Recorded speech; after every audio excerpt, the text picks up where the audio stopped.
Impact, where I interview different people in the Christian community making an impact. Today we have Katrina Ablorh, directHER of Keeper WebSeries. So Katrina, where are you from? How old are you? Tell us a little bit about yourself. Okay, so I am 24. Yeah, I just turned 24 October 24th. Okay. Where am I from? I'm from Laurel, Maryland. Okay. And a little bit about myself. I went to college in upstate New York. Okay. And I studied industrial and labor relations. And that's like about unions, labor employment law, HR, stuff like that. And I realized when I was working in Brooklyn doing research that I wasn't really fulfilled, and I felt like I was lacking in an area of my life, and I felt like I didn't have a purpose. So I decided to pursue acting because that was something that I've always loved doing. Okay. And in that pursuit of acting, I basically developed like a writing desire to like write my own films, write my own web series and things of that nature. I have a blog, and I directed Keeper. Hey, that's Keeper awesome. WebSeries, yeah. Cool. Okay, so when did you give your life to Christ, and how has your journey been? Okay, so I gave my life to Christ in 2011. I was a senior in high school, and the journey has been rough because I think for me, there are so many reasons why it was rough. But initially, when I first gave my life to Christ, everything was sweet. Like just being in love with Jesus, knowing Jesus, just wanting to know more about Jesus. Mm-hmm. Nothing is complicated about that. You just read your Bible, you worship, everything is good. I began to have like different friends, and the friends that I had kind of were like interested in things that were not Jesus, but they were Jesus. So it's like calling something God, but it's not. Yeah. And there was like a lot of just like turmoil within the group, I think. And the group eventually, people went their separate ways. Yeah. And I think I had to do a lot of like soul searching or searching within God, just trying to figure out what I wanted.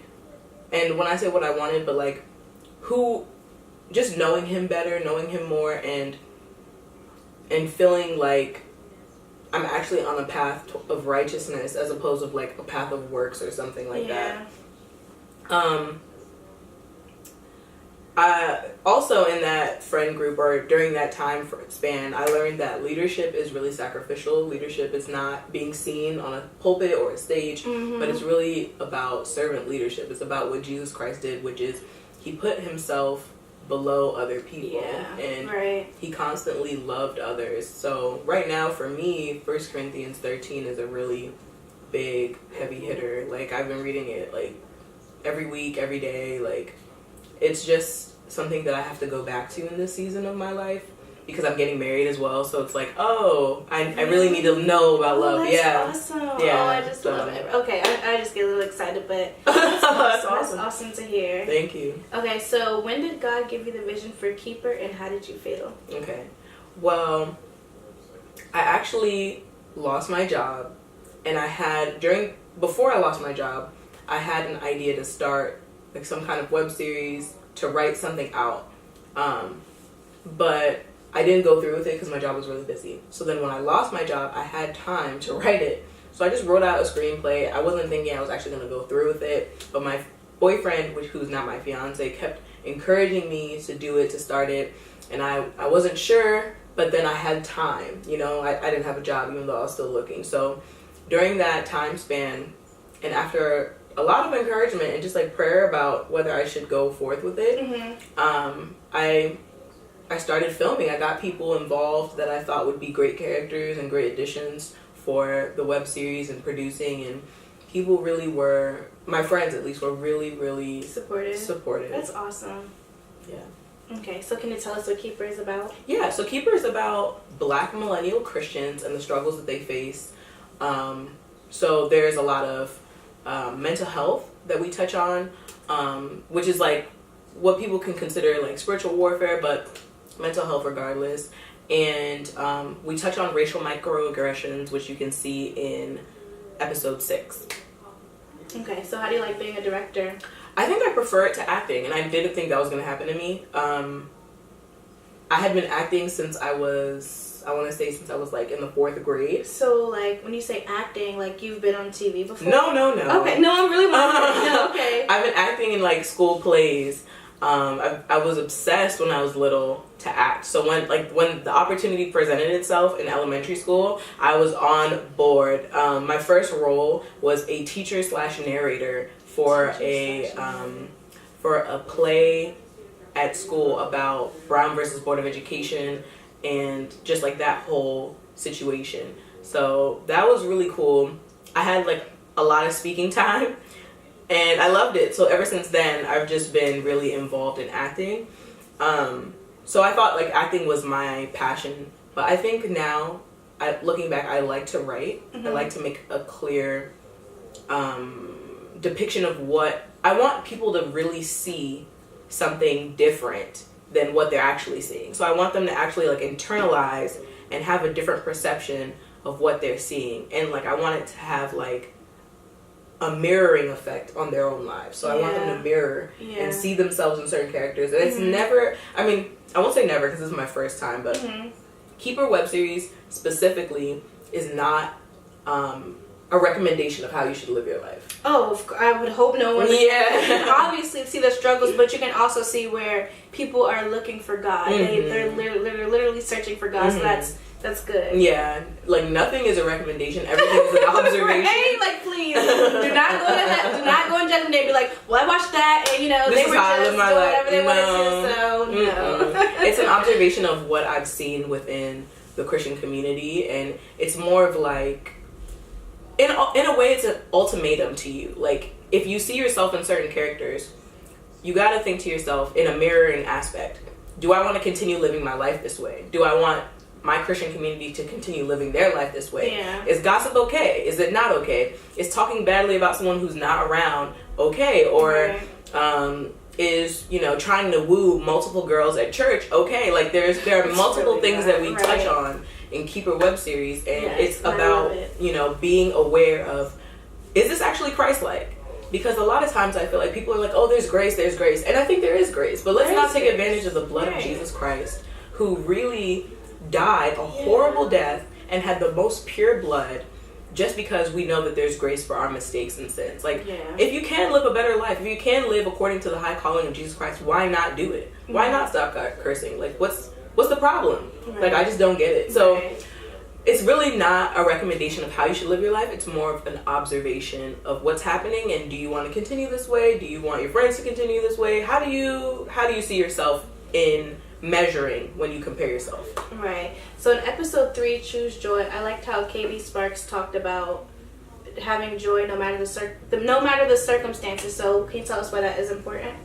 So something that Paul says, and I don't remember the passage, but he's saying that in any and every situation, I am content. And this man has been beaten. This man has starved. This man has been shipwrecked. And, I'm sure he's also had great situations where, people have clothed him and fed him and given him money. And he's saying in any situation, I can be content. So this is just an understanding within ourselves. This is an internal homeostasis that we want to just have about being content in Christ. And no matter the circumstance, no matter the turmoil, no matter the situation, we can remain steadfast in the peace that he offers and choose joy anyway, no matter the circumstance. So that's why that concept is really important. And people struggle with that. Yeah, and they do. Like, one thing that I like to remember is if he did it before, he'll do it again. So even if you have to go back to the Israelites, he made ways out of no way. That's why he's called the Waymaker. So if he'll make a way for them, and they were acting crazy, and we're like, he said, you guys are my children, so why do you not believe that I'll make sure you're okay? That's just one thing that sticks with me. Yeah. Okay, so I totally agree. One thing I've learned from your web series is that even though people look happy, no matter what they're going through, there's always something. So, don't just judge someone by their happiness because you don't know, what they're dealing with. So, what's one thing in your show that you've learned? One thing that your web series has taught you? Man. If you can give, the most, wow, I didn't realize this. Even though you wrote it, what's one thing that you've learned yourself? Well, what I'm realizing about my web series, and I'm thinking this is probably going to be a theme in my life, but I don't know yet. Mm-hmm. But this particular web series was prophetic because I had a friend, and okay, I just messed up, so I hope you edit it, but it's okay. So there are two characters, Devin and Camilla, that have an issue with one another. Yes. And when you watch the full series, you'll see how it resolves. And for me, I didn't realize that I had an issue with a friend until God brought it to my attention. And so it's like literally a mirroring of that friendship. And so I literally talked to this young lady not even 3-4 days ago, and we really talked, we hashed it out, we forgave each other, and we decided to move on in friendship. And it's just so interesting because she had watched the first episode of Keeper, and she was like, hey, I feel like something's kind of like measuring up to us. And I'm like, no. And then I thought about it, and I'm like, wow, actually, maybe you're right. And so it just kind of like unfolded, and now we're friends again. Like, we're actual friends again. So it's like so interesting how God works. But it's interesting that you say that because, like, one thing, okay, so I do Bible study every Thursday, and then my dad, whenever I tell him what the lesson is, he's always telling me, like, okay, well, that was for them, but God is talking to you too. And I just be like, oh. Mm-hmm. Like, mm-hmm. Okay, God. It's just like, that's, for you to sit there and, us, to sit there, okay, this is what we're going to do, this is what the show's about, this is what I'm ready for the lesson, and then you realize, like, oh, well, that's something I'm dealing with too. So, because we always have to be in a teachable position, and we can't just think, like you said, I don't see it, so what if you just said, I didn't see it, and you're continuing to hold that unforgiveness, and then you'll be in trouble, and especially if, like, she's trying to, like, rekindle, and you're just like, oh, well, we're good, and God's just like, yeah, I thought we were good. You're not good. But we weren't good. Yeah, we were so not. I appreciate your honesty with that. So that's good. So what was your most memorable moment of 2017? Sheesh. That's crazy. I think my most memorable moment of 2017 was probably getting engaged. Ooh, that's so awesome. When did you get engaged? September 18th, 2017. That's awesome. My fiance and my friend, they lied to me. I don't recommend lying, but they lied to me, and they told me that my friend was having a video shoot for her birthday, and so it was in Pennsylvania. So I'm thinking, like, okay, like, we're going to this shoot, I'm dressed up, even though I knew that we were going to get engaged, and so that was like great. But the next day, I didn't know there was a surprise party. So was it really a video shoot? There was no video shoot. They kept lying to me. They kept saying, oh, the video shoot's tomorrow. Like, when he finally proposed, they were like, oh, it's tomorrow. It was actually the party, and I didn't know. So when I come in the building, all my friends are looking at me, and I'm like, why do they look like that? Like, I thought they were all demon possessed or something, because it looked scary. No one was smiling. So I was like, what is going on? Oh my goodness. It was so scary. And then all of a sudden, I'm looking around, and I'm starting to notice, like, details, and I see, like, rose petals on the floor. I see balloons in the background, and then my friends start singing, and they're singing, "You Are So Special," like the Chance the Rapper song, and I'm just like, that's not Chance the Rapper. No, it is.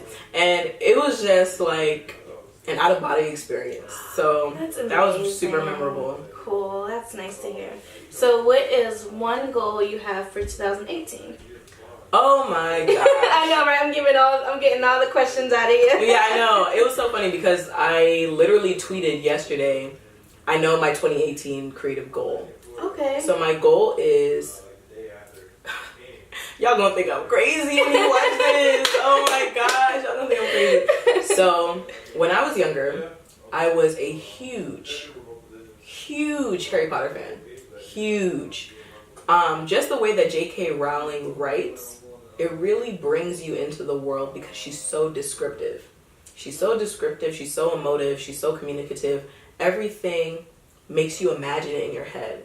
So when you see the film, it's either going to live up to what you've imagined or things are going to fall short because she's so good at what she does, which is writing. So I want to make visuals this year that make me feel, or make other people feel the way that I feel when I read amazing writing. Okay. So, or like, I want it to be like, it just draws something out Okay. of a person. But obviously for the glory of God and not for the glory of, whatever. Okay, I think the episode that really stood out to me was the 6 out of the 7 deadly sins. Oh, At first I didn't get the whole blindfold thing. It didn't click till the end, but I was like, wow. Like, because I guess they were blindfolded because you don't really know. Explain that part of the blind. I'm sorry. No, you're fine. Okay. I mean, I'm curious to know what you thought. Okay, I was thinking because since they're deadly, the 7 deadly sins, but they're usually the ones that you don't realize that are sin. Is that why they were blind? Am I close? So like it's interesting because I love the interpretations that people have because I feel like it speaks to them. Okay. So I wouldn't say like, it's like very specific. I mean, certain things are very specific, but then it's like I like when people have their own. But being blindfolded just shows that. So that deadly sin was pride. Okay. So the people who are blindfolded, their color represents pride, and pride blinds them from being able to see people how they actually are. Oh, okay. So they can't see Stella being like a loving, compassionate friend. Oh, because they're prideful. I love that. That's cool. I'm gonna have to go rewatch it again. Yeah, I mean it's a lot of hidden meanings in there. So when you is God giving you that? Yeah. Wow. And it's not amazing. even like I know, praise God, because it's never stressful. Like whenever I get ideas, it's like boom, boom, boom, boom, boom. Boom, boom, boom, boom, boom. And like if there's something that's missing, so like when me and Sam, which is my fiance, when we're editing, there'll be times where he's like, oh, we need a song for this. And I'm like, oh, no, we don't need a song. He's like, no, we need a song. I'm like, no, it doesn't need a song. And he's just like, no. And I'm like, no, it's okay.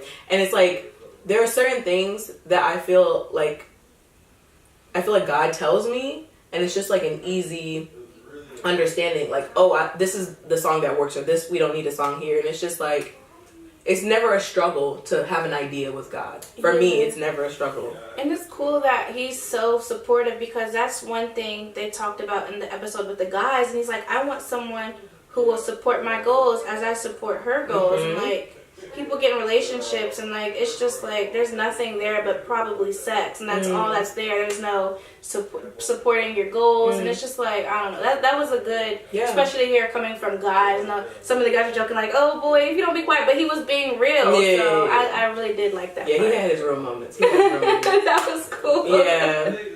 So how would you define being a Christian in your words? Everyone has their different definition. Oh, just go to church. No. Give us your definition of Christian. Oh my goodness gracious.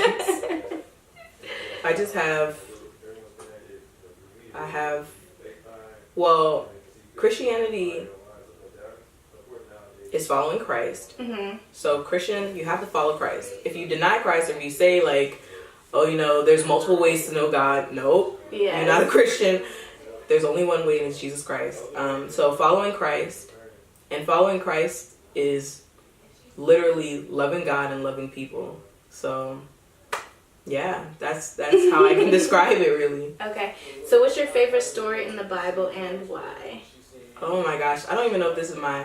Oh, okay. I was like, I don't have a favorite story. So I have...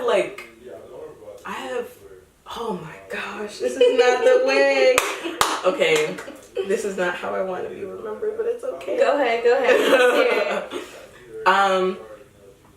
My favorite story is right before Shadrach, Meshach, and Abednego, and this is just one of them, but before they get into the fiery furnace, and the part that's my favorite is when the king says, we're going to make the furnace hot, and then like, what are you going to do? What are you going to say? And I don't remember which one of them say, but they're like, we're not slow to answer you in this matter. Yes. Whether our God saves us or not. I love that part, yes. Whether he saves us or not, we're not going to bow down to you. Right. And that, I remember just like, it's like the first part, we're not slow to answer you in this manner. It's just like, dang, like Christians, we really shouldn't be slow to say certain things.